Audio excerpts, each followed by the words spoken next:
மிதுன ராசி, ராசிக்கு மூன்றாவது வீடு.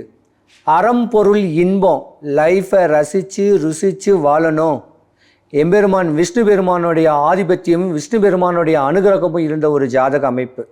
அஷ்டம சனி இப்போ தான் முடிஞ்சிச்சு. பல கஷ்டம், பல நஷ்டம், பல இன்னல் துன்பத்தை சந்திரிச்சக்கூடிய ஜாதக அமைப்பு மிதுன ராசி. பொதுவாக மிதுன ராசிக்காரங்களுக்கும் இருதாரத்து தோஷம் இருக்குது. ஏன்னா ஆண் ராசி. கல்யாணம் பண்ணால் கூட டிவைஸ் ஆகும், காதலிச்சா கூட நிற்காது. அப்படி ஒரு தன்மை கூடிய மிதுன ராசிக்காரங்க வழிபடக்கூடிய தெய்வம் விஷ்ணு பெருமான். புதன்கிழமை விஷ்ணு பெருமானை வழிபட்டு வந்தாலோ, ஏகாதேசியில் விரதம் இருந்து விஷ்ணு பெருமானுடைய சோத்திரங்களை சொல்லி வந்தாலோ அவங்க வாழ்க்கையானது பொன்னானதாக இருக்கும். இனிமே அவங்களுக்கு யோகக்கார நேரம் தான். ராசிக்கு 12வது வீட்டில் இன்றைக்கி குரு பயிற்சி வருது. ஏப்ரல் மாதத்துக்கு மேலே வாழ்க்கையில் ஒரு மாற்றம் கிடைக்கக்கூடிய தருணம் மிதுன ராசிக்காரர்களுக்கு உண்டு. அதுவும் கலைத்துறை, சினிமா சம்பந்தப்பட்ட ஒரு அமைப்பில் உச்ச நிலைக்கு போகக்கூடிய ஒரு நேரங்காலங்கள் உண்டு. சாதாரண ஒரு நாடகத்தில் நடிக்கிறவன் உயர்ந்த நிலைக்கு போவான். அப்படி ஒரு நேரம் இந்த மிதுன ராசிக்காருக்கு குரு பயிற்சி நல்லா இருக்கும். இந்த வருஷமே நடக்கும். சாதாரண ஒரு ஆக்டராக கூட அவன் பெரிய ஆளாக வருவான். அந்த தன்மை ஏன் அரசியல்லையே பெரிய ஆளக்கூடிய ஒரு வாய்ப்பும் இந்த ரிஷபர் மிதுன ராசிக்காரர்களுக்கு உண்டு. அப்படி ஒரு நேரம் நடக்கு. இவங்களுக்கு தோஷம் ஏதாச்சும் இருக்கா? பொதுவாக இந்த மிதுன ராசிக்காரங்களுக்கும் கேட்குறது இருதாரத்து தோஷம் இருக்கும். ஒரு பெண்ணால் அவமானங்கள் படக்கூடிய ஒரு நேரங்காலங்கள் இருக்கும். அதுக்கு ராவு காலங்கக்கூடிய ஞாயிற்றுக்கிழமையில 4 to 1 ராவு காலத்தில் மானசீகமாக தான் முன்னோரையும் குலதெய்வத்தையும் வழிபட்டு வந்தால் இந்த தோஷம் விலகும். இந்த வருஷத்துல அந்த தோஷம் தாராளமாக இருக்க வாய்ப்பு இருக்கு. இந்த பரிகாரத்தை செய்வீங்க, செஞ்சா சுபம்.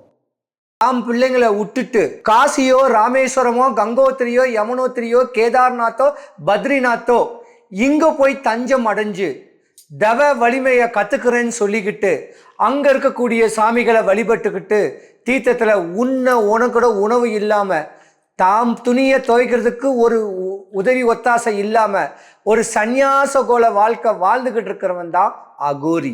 அந்த அகோரியும் கேட்கறது கடவுளுக்குடைய அனுகிரகத்தை பரிபூர்ணமா எடுத்தாத்தான், அவனுடைய சக்திகளை எடுத்தாத்தான் அகோர தன்மை வரும். அகோரியும் கேட்கறது ருத்ரன், சிவபெருமானுடைய மார்பில் இருக்கக்கூடிய ருத்ரன். அந்த சிவபெருமான் மார்பில் இருக்கக்கூடிய ருத்ரன் தனியா இருந்து தவங்களை மேற்கொண்டு தன்னை ஒருமுகப்படுத்தி தன்னுடைய மூலாதாரத்தை ஓப்பன் பண்ணி சுவாதிஷ்டான மணிப்புரகம் அதாவது விசுத்தியை ஆக்டிவேட் பண்ணி தாம் 3வது சுழிமுலையில் ஏற்பட்டு தன்னுடைய விந்த நொந்து போகாம தாவிந்த பின்னாடி முதுகுல ஏற்றி மூளையில் எடுத்து தான் மூக்கு உதாத்து தன்னுடைய நெற்றிக்கண்ணில் நிறுவி தவ வலிமை பண்ணி சாப்பிடாம தவம் செஞ்சு தன்னையே ஒருமுகமாக்கக்கூடியவன் தான் அகோரி. இப்போ நீங்கள் சொல்லும் போதே எங்களுக்கு என்ன தோணுதுன்னா, இப்போ தான் குடும்பத்துங்களே விட்டுட்டு தான் ஆசைபாசைகளை விட்டுட்டு தான் அகோரி ஆகிறதுக்கான வழிமுறைகள் ஆமாம். இப்போ ரீசெண்டாக கூட பார்த்தீங்கன்னா ஒரு இன்ஸ்டாகிராம் சேர்ந்த ஒரு கலை அரசன் நடன பயிற்சி அதுக்கப்புறம் பார்த்தீங்கன்னா இந்த பறை இசையெல்லாம் வாசிக்கிற ஒருத்தர் இப்போ நான் ஒரு அகோரி அப்படின்னு சொல்லிட்டு 1.5 வருஷத்துல எனக்கு 7 வயசுல நெற்றிக்கண் திறக்கப்பட்டது அப்படின்ற மாதிரி சொல்லிட்டு இருக்காரு. அவரை பத்தி நீங்க என்ன நினைக்கிறீங்க? சொல்றேன், அவன் யாருன்னு சொல்றேன், அவருடைய தன்மை என்னன்னு சொல்றேன், என்ன நடந்திருக்கும், எப்படி தான் அகோரின்னு சொல்லக்கூடிய ஒரு அமைப்பு சொல்றேன். ஒரு மனுஷன் அகோரியாவே ஆக முடியாது.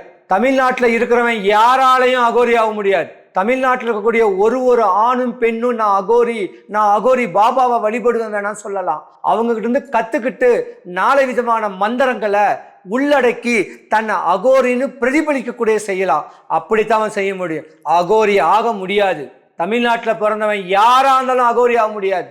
வடநாட்டில் பிறந்து தான் குடும்பத்தை பற்றற்று தான் குடும்பத்தில் அடி வாங்கி உதவாங்கி ஊருக்குள்ள அடி வாங்கி உள்ளூருள்ள இருக்காம வெளியூர்ல போயிட்டு சாமியேன்னு கடந்திருக்கும் போது அவன் தலைமுடி ஜட உழுது. அந்த ஜட உழுந்த உடனே அவனுக்குள்ளேயே ஞானம் கிடைச்சிருது. இரவு பகலை பார்க்குறான், இரவு பகலை நாயவும் பார்க்குறான், பேயவும் பார்க்குறான். பார்த்து அவனை ஒன்றும் பண்ணாமல் அந்த நாயவும் வசியம் பண்ணி பேயவும் வசியம் பண்ணி தன்னை ஒருமுகப்படுத்தி குளிக்காம பல்லு விளக்காம பசியும் பட்னியும் இருந்து பக்குவமானவன் தான் அகோரி. 100க்கு 100 தமிழ்நாட்டில் யாரும் அகோரி ஆக முடியாது. ஐயா நீங்க சொல்றத வச்சு பார்த்தீங்கன்னா ஒரு அகோரி வந்து நல்லது மட்டுமே செய்யக்கூடியவர் தான் அகோரி அப்படின்ற மாதிரி நீங்க சொல்றீங்க. ஆனா இப்போ இந்த கலையரசன் அகோரி அப்படின்ற வந்து என்னால சூனியம் வைக்கவும் முடியும், என்னால ஒருத்தனை அழிக்கவும் முடியும், ஒருத்தனை வந்து காக்கவும் முடியும் அப்படின்ற மாதிரி சொல்றாரு. ஒருத்தன் சாவுறது வந்து என்னால வந்து நேருக்கு நேராக தீர்மானிக்க முடியும். அவங்க நெத்தியில வந்து டேக் தொங்குது, அவங்களோட அவங்க வாழ்வுக்கூடிய நாட்கள் வந்து அவங்க டேகா என் கண்ணுக்கு தெரியுது அப்படின்ற மாதிரி சொல்றாங்க. அது வந்து எந்த அளவுக்கு உண்மைங்க? இது பொய். ஒரு மனுஷனுடைய வாழ்க்கையை செத்துருவான்னு சொல்லி சொல்லக்கூடாது. இதுதான் பிரம்மன் கொடுத்த சூட்சமம். மரணத்தை கணிக்கலாம், மரணத்தை கண்டம் சொல்லலாம். நீ இறந்துருவ, நீ தொந்தரவாயிரும் தொலைவேன்னு சொல்லவே முடியாது யாராலையும்.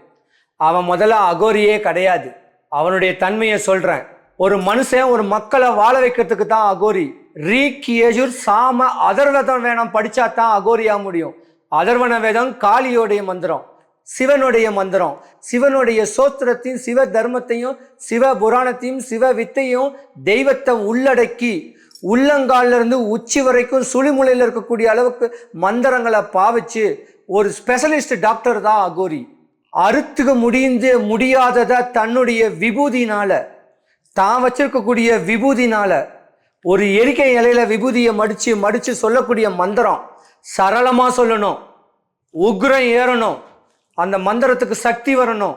சாதாரண இந்த முட்டை ஒரு உயிர் இருக்கு, இந்த உயிரை போக வைக்கிறதுக்கு சொல்லக்கூடிய மந்திரத்துல இந்த முட்டை அழுகி போகணும், முட்டை களைஞ்சு போகணும், கரு களைஞ்சு போகணும். அப்படி உருவெடுத்து அந்த பொருளுக்கு மந்திரத்தை கொடுத்து மந்திர தீட்சை கொடுத்து பலன் கொடுத்து அந்த விபூதியை பூசுனா ஐசியூல இருக்கக்கூட வெளியே வரணும். அவன் வெளியே வந்து நீதான் என் தெய்வம்னு சொல்லணும். அப்படி வாழ வைக்கிறதா அகோரியோடைய வேலை. ஒருத்தனை அழிக்கிறது அகோரி வேலை கிடையாது. அப்படி அழிக்கிறது அகோரியே கிடையாது. வடிவேலு சொல்லுவோம் பாருங்க, நானும் ரவுடின்னு, அந்த மாதிரி சொல்லக்கூடாது. வாழ்க்கையை வாழ வைக்கணும், துன்பப்படுறவனை வாழ வைக்கணும், கஷ்டப்படுறவனை வாழ வைக்கணும், கடன் நோய் பயம் சத்துரு எதிரி அவனை வாழ வைக்கிறதா அகோரியோட வேலை. அகோரிக்கு அடுத்துதான் சித்தர், பித்தன், ரிக், சொல்ல போனா ரிஷிகள். இவங்களை உள்ளடக்கி திருவண்ணாமலையிலையோ ராமேஸ்வரமோ காசியோ கங்கோத்திரியோ யமுனோத்திரியோ கேதார்நாத்தோ பத்ரிநாத்தோ ரிஷிகேசியோ ஹரித்துவாரோ தவம் செய்யணும். ஓடுற ஆத்துல குளிக்கணும், நிக்கிற குளத்துல குளிக்கணும், மலையில தவம் செய்யணும், கடற்கரையில தவம் செய்யணும். ஆறு ஓடுற இடத்துல தவம் செஞ்சா தனக்குள்ள ஒரு ஆற்றல் கிடைச்சிரும், தனக்குள்ள ஒரு தைரியம் கிடைச்சிரும். அந்த தைரியத்தை தப்பா பயன்படுத்தக்கூடாது. வாழ வைக்கிறதுக்கு தான் இந்த உடம்பு. இந்த ஜட உடம்பு எப்போ வேணா என்ன வேணா நடக்கும். தற்பெருமை, நான் தான் சொல்லி ஆணவத்தில் இருந்தா அழிஞ்சு போயிடும். ஒருத்தனை அழிக்கிறது ஈஸி, படிக்கிறது ஒன்றும் ஒரே படிப்பு தான். அதாவது மந்திரவாதி மாந்திரிகவாதின்னு ஒரு படிப்பு. மந்திரவாதி இந்த ட்ராக்கு, மாந்திரிகவாதி இந்த ட்ராக்கு. மந்திரவாதி அவன் ஒரு மந்திரவாதி, மாயாஜால வித்த தொந்தரவு தொலை பண்ணும் படிக்கக்கூடியவன், கறி மீன் முட்டையை சாப்பிட்றவன். ஆனால் இங்க மாந்திரீக சித்தன். நீ உன்னை அழிக்கணும்னு கேட்கணும், நான் வாழ வைப்பேன். அழியப்பட்டவனை நான் வாழ வைப்பேன்.